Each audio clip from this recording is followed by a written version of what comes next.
Many schools across the nation on high alert right now, fearing copycats as threats spread of more school shootings in the wake of Wednesday's terror in Florida. In Arizona, police arresting a student who brought a handgun onto his high school campus. He's just one of several students across the country being arrested either for having a firearm at school or making threats on social media.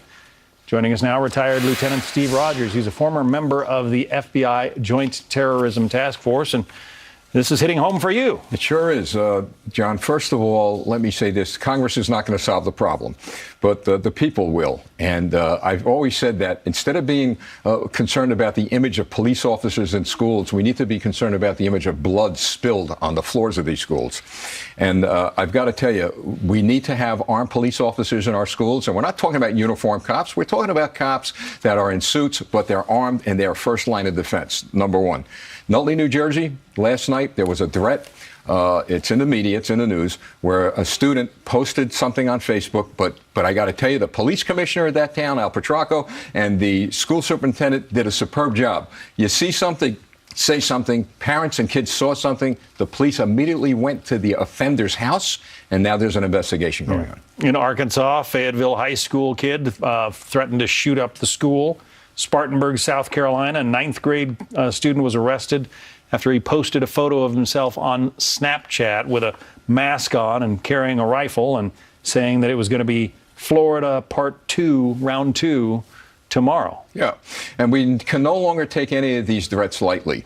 The police have to take immediate action, and they did in these cases, and who knows what you prevented. But the key is we've got to be conditioned to enable children and parents to say something. There's the key, and then the police have to follow up. And in all these cases that you just articulated and what happened in Nutley, they did.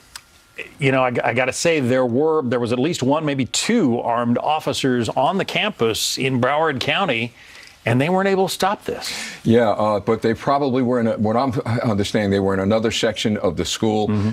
3,000 students, a large school district.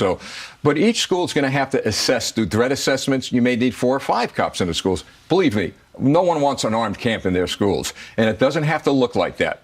Officers in their suits, like we did with community policing, they're there. And not only are they there protecting the kids, they're good intelligence gathering and information gathering. Sometimes I think it's unfortunate that we live in an era of social media, because that feeds a lot of this stuff. It sure does. And parents need to step up and see what their kids are doing on social media. And the tech giants, I mean, why would you leave, if it's YouTube or whatever, leave a threat like what this suspect did in Broward County? Yeah. Why would you leave that on YouTube?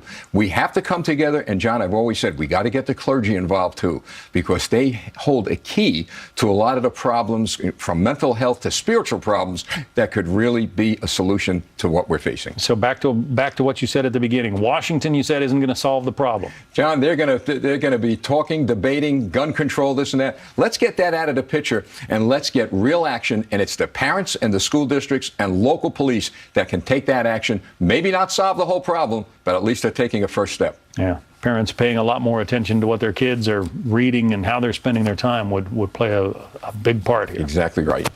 Steve Rogers, good to have you on. Thank you. Thank you. Well, this Sunday, Maria